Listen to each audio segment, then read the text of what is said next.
નમસ્કાર, એશિયાના સૌથી જૂના અખબાર મુંબઈ સમાચારના ડિજિટલ પ્લેટફોર્મ પર આપનું સ્વાગત છે અને હું છું જીગર પંડ્યા। નજર કરીશું મહત્વના સમાચાર ઉપર। કાશ્મીરમાં આગામી 40 દિવસનો શિયાળાનો સૌથી આકરો સમયગાળો ચિલ્લે-કલા આજે રાતથી શરૂ થશે। ચિલ્લે-કલા એક ફારસી શબ્દ છે જેનો અર્થ અતિશય ઠંડી થાય છે। આ સમય દરમિયાન શીતલહેર તેની ટોચ પર પહોંચશે અને કાશ્મીરના પર્વતો અઠવાડિયાઓ સુધી બરફથી ઢંકાયેલા રહેશે। જાણીતું દાલ સરોવર પણ થીજી જશે।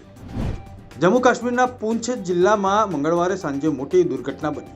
અધિકારીઓનું જણાવ્યું કે જિલ્લાના મેઢર વિસ્તારમાં બલનોઈ વિસ્તારમાં સેનાનું એક વાહન બેકાબૂ થઈને ખીણમાં ખાબક્યું। માહિતી મળતા જ સેનાના અધિકારીઓ સ્થળ પર પહોંચ્યા, રેસ્ક્યુ ઓપરેશન શરૂ કરીને ઘાયલોને હોસ્પિટલ ખસેડવાની કામગીરી હાથ ધરી છે। મહારાષ્ટ્રની નવી મુંબઈ પોલીસે ગેરકાયદેસર રહેતા બાંગ્લાદેશી વિરુદ્ધ કડક કાર્યવાહી કરી છે। પોલીસે ભારતમાં ગેરકાયદે રહેતી 8 મહિલાઓ અને 10 બાંગ્લાદેશીઓની ઝડપી પાડ્યા છે। પોલીસે 24 ડિસેમ્બરે કહ્યું કે ક્રાઇમ બ્રાન્ચના એન્ટી હ્યુમન ટ્રાફિકિંગ યુનિટે વાશી અને ખારગર વિસ્તારમાં દરોડા પાડ્યા હતા।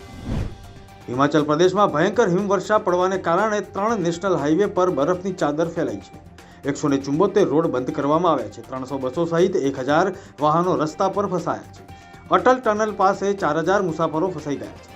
હવામાન વિભાગે ગુરુવાર સુધી બિલાસપુર, ઉના, હમીરપુર અને મંડીમાં ભીષણ ઠંડી પડવાની આગાહી સાથે ઓરેન્જ એલર્ટ જાહેર કર્યું। પૂર્વ પ્રધાનમંત્રી અટલ બિહારી વાજપેયીની 100મી જન્મ જયંતિ નિમિત્તે પ્રધાનમંત્રી નરેન્દ્ર મોદી આવતીકાલે મધ્યપ્રદેશ જશે। પીએમ મોદી ખજુરાહોમાં વિવિધ વિકાસ યોજનાઓનું ઉદ્ઘાટન અને શિલાન્યાસ કરશે। સુશાસન દિવસ નિમિત્તે મુખ્યમંત્રી ભૂપેન્દ્ર પટેલના નેતૃત્વમાં રાજ્ય સરકારે વીજ ગ્રાહકના હિતમાં મહત્વનો નિર્ણય કર્યો છે। સરકારે ઓક્ટોબર 2024થી ડિસેમ્બર 2024માં વસૂલાતપાત્ર ફ્યુઅલ ચાર્જમાં 40 પૈસાનો ઘટાડો કર્યો છે। પ્રોજેક્ટ સેતુ હેઠળ માત્ર એક વર્ષમાં 78,000 કરોડના પ્રોજેક્ટ્સની સમીક્ષા કરવામાં આવી। 60%નું સમાધાન સીએમ ડેશબોર્ડના પ્રગતિ જી પોર્ટલ હેઠળ પ્રોજેક્ટ સેતુ મોડ્યુલને એક વર્ષ પૂર્ણ થયેલું છે, ત્યારે 327 મુદ્દાઓમાંથી 193 મુદ્દાઓ ઉકેલાયા। નર્મદા જિલ્લામાં કેવડિયા ખાતે સ્ટેચ્યુ ઓફ યુનિટી લોકોના આકર્ષણનું કેન્દ્ર બન્યું। ખાસ કરીને નાતાલ અને 31 ડિસેમ્બરની ઉજવણીના ભાગરૂપે મોટી સંખ્યામાં પ્રવાસીઓ મુલાકાત લઈ રહ્યા છે।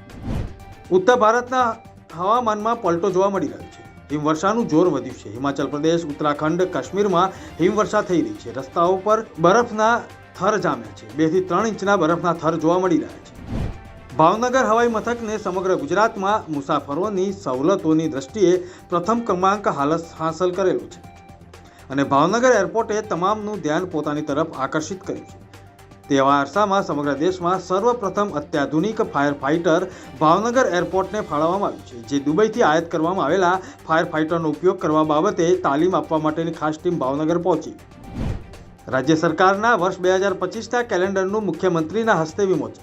આ કેલેન્ડર સફળ અને સક્ષમ નેતૃત્વના 23 વર્ષ થીમ પર તૈયાર કરવામાં આવ્યું, જેમાં રાજ્યના વિવિધ 23 આઇકોનિક સ્થળોની નયનરમ્ય તસવીરો અને અગત્યની ટૂંકી માહિતી રજૂ કરવામાં આવી છે। આ હતા અત્યાર સુધીના મહત્વના સમાચાર। વધુ સમાચારની અપડેટ માટે જોતા રહો મુંબઈ સમાચારનું ડિજિટલ પ્લેટફોર્મ। નમસ્કાર।